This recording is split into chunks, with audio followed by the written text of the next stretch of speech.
I don't like the word bubble in the context of cybersecurity because there is actual substance here. Yeah. I mean, there are real technologies being developed.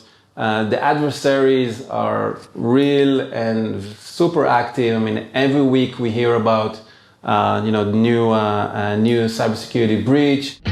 Welcome to 20-Minute Leaders. Just sit back, relax, and learn from the leaders of today. It's a journey. Each one is different, unique, inspiring. Let's get started. This episode is powered by J Ventures, a community-driven VC fund in Silicon Valley, in partnership with Leumi Tech, sponsored by Hippo Insurance, Upwest Labs, Turing, Hillel at Stanford, Leap, and in media partnership with C-Tech. I'm sitting today in the YL Ventures offices in Tel Aviv, and I get to talk to Ofer Schreiber about cybersecurity, the Israeli ecosystem, and how he's been perceiving it over the years. Meet Ofer, partner and head of Israel office, YL Ventures. Ofer Schreiber, partner and head of Israel office at YL Ventures, has broad responsibilities across the firm's portfolio company management, value-add activities, and investment due diligence. Prior to joining YL Ventures, Ofer spent 3 years at IVC Research Center researching and analyzing the technology and venture capital industry. He also served in the elite technological unit of IDF, Unit 8200. Ofer regularly speaks, writes, and features in interviews about the state of the cybersecurity industry, investment strategies, startup development, and Israeli cybersecurity innovation. Ofer Schreiber, welcome to 20-Minute Leaders. How are you doing? Thank you. Great to be here. Thanks for having me. I'm in the YL offices. Yeah, isn't it beautiful? It is beautiful. You walk in through the elevator, you immediately encounter an open space. And with a bunch of light, huge windows facing you, which it was a great entrance. You can actually see the sea from one of the windows here. You have to take a very particular angle, like a lot of places in Tel Aviv, but yeah, in specific times. But you but can the see office has a sea thin view. layer. Yeah, absolutely. We have a sea view. Yeah. YL Ventures, one of the most noticeable and recognizable funds in the Israeli ecosystem, but not just the Israeli ecosystem, in the global ecosystem. But today we're going to talk about yourself, talk about cyber in the Israeli domain here, and I want to take you back a little bit. Law degree, venture capital, cyber. Those three things seem very contradictory to each other. Yeah, maybe I'm a man of contradictions. So maybe we'll get to that later. But it wasn't like that, back then. So quick background about myself. I was in A200 like you, right?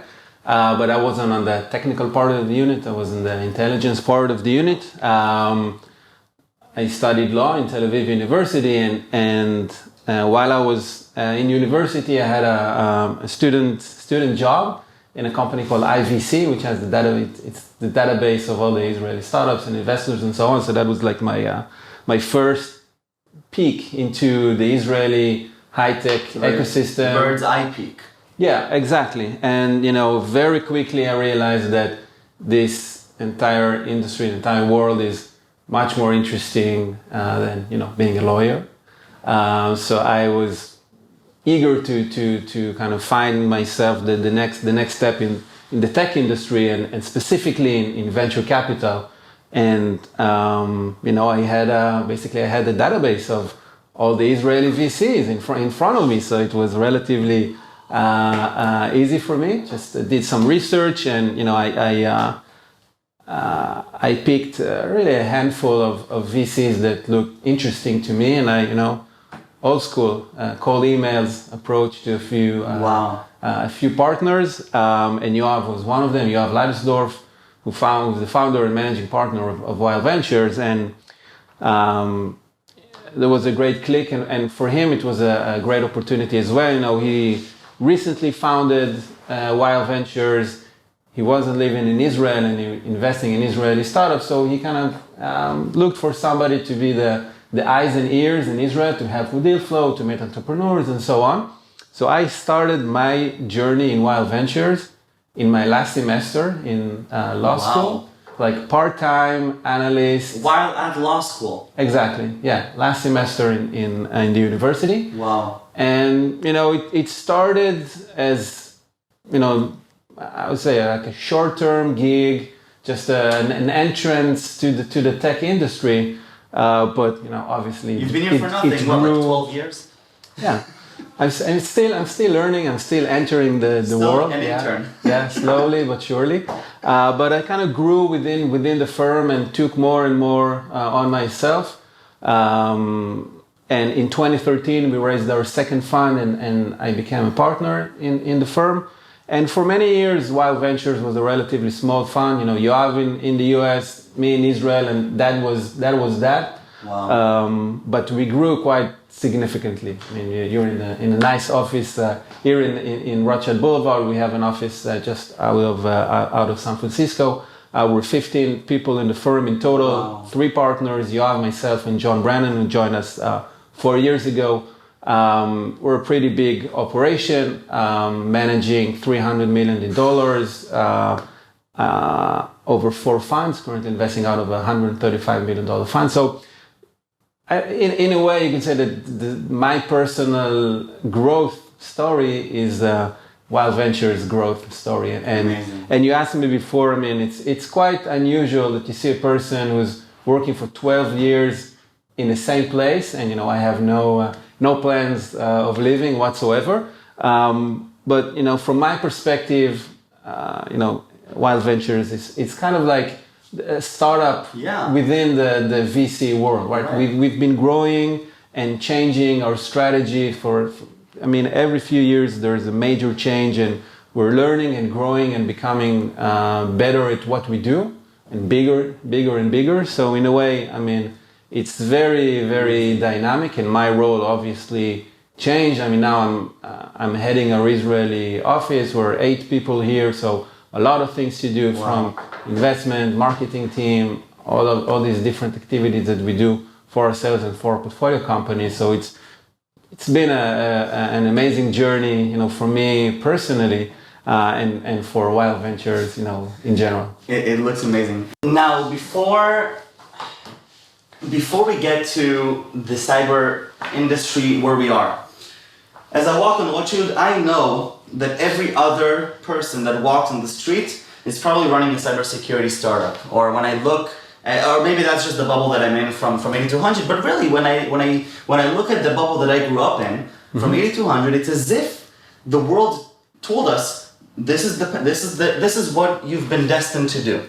And it's as if the whole ecosystem is here to propel us forward. And when I think of the ecosystem, I also think of YL as a huge stronghold where you have VCs that are very much domain experts. But before we get to that, you mentioned a man of contradictions. Well, what did you mean by that? I'm really curious. Well, I think that in a way, if you think about entrepreneurs, if you think about people in the industry, I think that the most interesting or most successful people are ones that have contradicting features within themselves. I mean, I will, pardon me if I don't speak about myself. Let's talk about entrepreneurs, because I think it's an interesting perspective when you think about what makes a CEO good or an entrepreneur good or successful. I think it's exactly that. It's the ability to have contradicting features and skill sets within one person. So just as an example, everybody talked about how entrepreneurs have to be, you know, visionary, you know, like think long term, see how the world would look like in 10 years and so on. And that's great. But on the other hand, they have to be like very, very detail oriented. Like you have to know, like on the budget, on cell A35, what's the exact number and so on. If you have only one of these qualities, you're lacking something really significant, right? Another example, I think that everybody says that an entrepreneur has to be kind of humble and open to feedback, and, you know, absorb what, you know, the world is saying, what customers are saying, and so on. But on the other hand, I personally feel that a good CEO has to be a little bit cocky as well, right? You have to have that confidence, because in essence, what you're doing, you're telling the entire world, listen, I think I'm developing something that's currently not out there in the world, and there is a reason. I mean, I identified something that everybody else missed, and I'm right. And so it's kind of like very contradicting. You have to have a lot of confidence in what you're doing, and in a way almost dismiss some of the negative feedback that you hear. But on the other hand, you can't take it too far because, I mean, obviously you can learn from feedback and from other people. So these are contradicting qualities that eventually make a good CEO or good entrepreneur. And in general, I think that interesting people can be complicated. It's not black and white. And the hard thing in life is to kind of balance between those things and understand that, you know, it's not black and white. Right. No, I love the observability about the entrepreneurship and the contradictory. And I think that it's not something, I think we tend to be able to do things in black and white and to take good extremes. So you're good at this, you're good at this. And that's one of the reasons that investors like to invest in teams and not in single entrepreneurs. Right. Because of that, because when you look about all the different qualities that make a company successful, it's really hard to find all these things in one person. So when you look at a founding team, you want to see different people, different personalities, and that in a way balance each other. I think that balance is an important word in our conversation, but that's exactly that. You need to find the right balance between founding teams, between founders, between different qualities and skill sets that they all bring together to make a company successful. Definitely. Ofer, cybersecurity, Israel. Yeah. Settle it for me once and for all. What has been happening? What have you been observing over the past 12 years? I feel so lucky to even ask this question right now because I grew up, you know, from the bottom up, from seeing, you know, how within the unit and within my friends and ecosystem things are happening, but you're seeing it from above. And so I'm really excited to get into your brain a little bit. So, I mean, I think it's natural. I think that for, in general, the Israeli tech industry has been relying on the innovation and coming out of the IDF as a whole. And if you look at, you know, the past generations of Israeli tech, well, not necessarily in cybersecurity, but they're obviously, you know, military and defense companies. That was like way back then. And in the 90s, there was a big wave of like telecom and networking and storage and all these like massive communication systems. But also that, I mean, you can find the trail back to everything that has been done in the military, right? And, you know, in the beginning of the 2000s, that was the rise of cybersecurity. You know, A200 and the other intelligence units took the shift and became cybersecurity units. I mean, it wasn't necessarily the case. You know, back like 20 or 30 years ago, those were, you know, signal intelligence units, relying a lot of telecommunication and networking technologies, and you saw innovation coming from those areas. And now this is the era of cybersecurity, right? And these units tend to kind of bring the best engineers, the most brilliant talents, in tech talents in general, and these became kind of I would say the best cybersecurity schools among the world, right? So basically what we're doing is kind of banking on the fact that we have the best cybersecurity school in the world and the best engineers, the best technological talents going through these schools, and they learn, you know, cutting edge technologies. They see like imaginary cybersecurity operations, and in a very entrepreneurial ecosystem within the military, which is also quite unique. The way that these units operate is quite different than many other units in the IDF, right? Of course. And so it's kind of like an ecosystem that is feeding itself. And, you know, from our perspective, we identified it relatively early. And what our story in Wild Ventures, the story of Wild Ventures growth, is the story of how do we build ourselves as an organization in order to complement the unique skill sets of these young entrepreneurs and basically enable them to succeed not just on the technological side, but most importantly on the commercial side. And that's why, you know, we grew our office in the US, and we've built a massive network of CISOs and customers and the entire cybersecurity ecosystem in the US.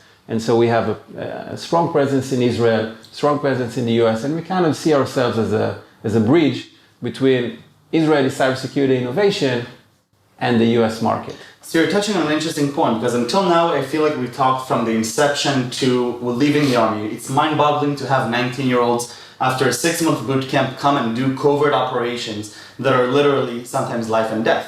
And at the end, they leave and they create startups. And then we're jumping to this idea that we might actually need a bridge, because that might not be enough for a successful startup. Maybe it's enough for an operation. It's not enough. So walk me through, what happens to these people, these amazing men and women that leave these units, leave these amazing schools, they want to build a venture, they have a conviction that this venture is needed in the world, they're probably right.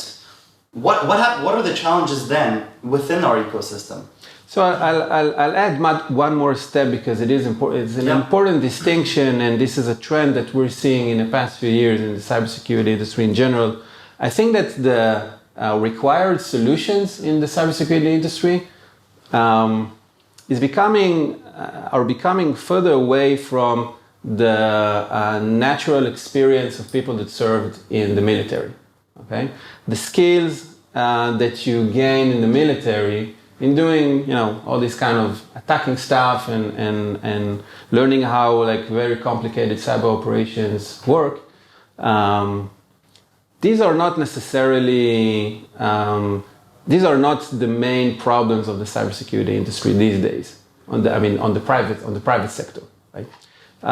So you have these awesome experience, obviously very smart guys or girls, but they're still lacking the experience and point of view of what's the difference between the stuff that you did in A200 and how the and what private 500 need. Yeah, and what the private market needs and how they operate. What are their challenges? Just one example. Cloud security and security operations and privacy and all these relatively new things. Not exactly the things that military or cybersecurity operations have been engaging with. So I think that one of the trends that we're seeing more and more, let's say the opposite way, less young entrepreneurs in the cybersecurity industry.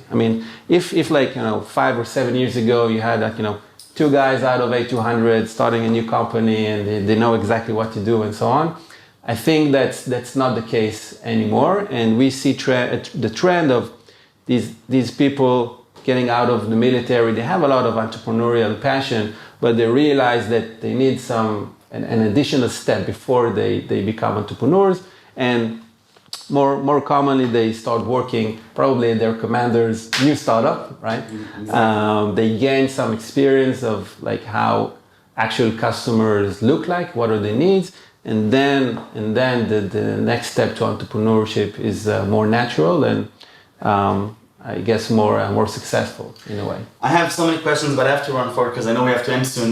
The bubble.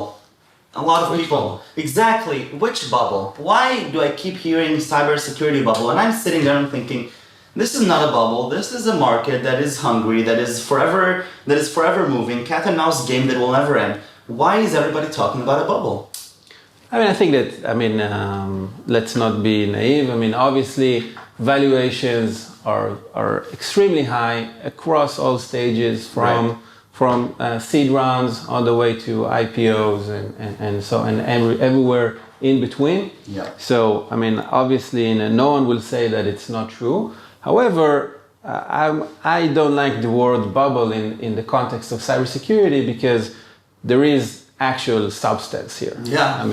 There are real technologies being developed. The adversaries are real and super active. Every week we hear about new cybersecurity breach. Just a few days ago, the Colonial Pipeline, and just every day you hear about a major breach. And we're just starting. We're not even seeing what's actually happening, right? This is just the beginning of understanding. Yeah, and if you want to understand why cybersecurity became such a hot topic, I think that it's not just. There are several reasons for that, but I think that the most important reason is just that the world. It's just a derivative of the pace that the world is adopting technology, right? Yes. The world is becoming more and more connected, going to the cloud, IoT, all these kind of things that, there are a lot of business values in adopting these new technologies, but this interconnectivity obviously lures adversaries and hackers, right? So you can't really stop that. So that's one thing, the interconnectivity of the world.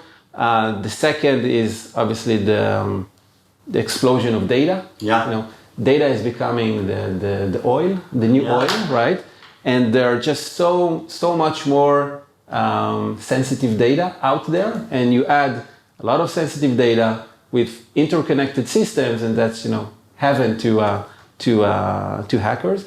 And of course, on the adversary side, and that's not a new trend. We see techniques and technologies and cybersecurity operations that until recently were kind of like only nation state actors like the NSA or 8200 had those capabilities. Those are basically leaking to criminals, right? You have criminal operations, people that are financially driven, right? Have these like massive R&D operations, kind of the same thing that militaries had, and they research to find vulnerabilities and targeted attacks, similar stuff, financially backed. So you add all these things together, and the way that the tech industry just keeps evolving over time, becoming more and more dynamic, and you just see, I think that chaos is probably a harsh word. Organized chaos. Yeah, but there is a major concern around cybersecurity, because you will not stop the evolvement of technology. Organizations will move to the cloud, will become more connected, data will continue to be generated. The business value is massive to be stopped. So, and cybersecurity has to be kind of the layer that enables that. If we don't protect it, we will not be able to continue that good trend. So this is why cybersecurity become such an important element in almost everything. So I think that explains the rise of cybersecurity. Valuations and the correlation between how a cybersecurity company is valued compared to its revenues and so on. That can be a topic of discussion. Right. But in essence, it is real, and the substance is real. Ofer, this was amazing. Thank you so much for being here. I have Absolutely. 3 short questions, not about cyber, not about Wild, but about you. Okay. I want to go back to middle school or high school, but middle school. Okay. What fascinated you as a kid? What subject you're like, wow, this is my favorite class, or this is my favorite topic? So I really liked philosophy. Philosophy? Yeah, I had that even in middle school, and I think that really opened my mind to a different way of thinking, like a higher level of abstraction of the world. And since then I was attracted to philosophy and even more specifically Eastern philosophy, like Buddhism and Zen Buddhism, which is like very, very different from everything.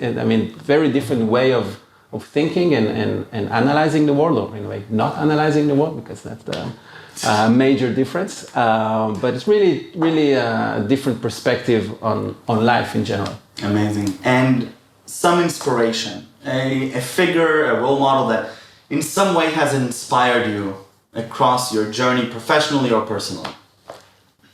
So, my main source of inspirations are my 2 children. I have 2 children, Karni, 6 years old, and Dean, 3 years old. And I might not be original, but for me, they are my main source of inspiration. Completely a life-changing experience. And I think that everything that I do, both professionally and personally, I have them kind of on my mind, and that's what basically motivates me in life. Amazing. And 3 words that you would use to describe yourself. Okay. I would say long-term, because we already talked about, 12 years in the same firm, looking forward.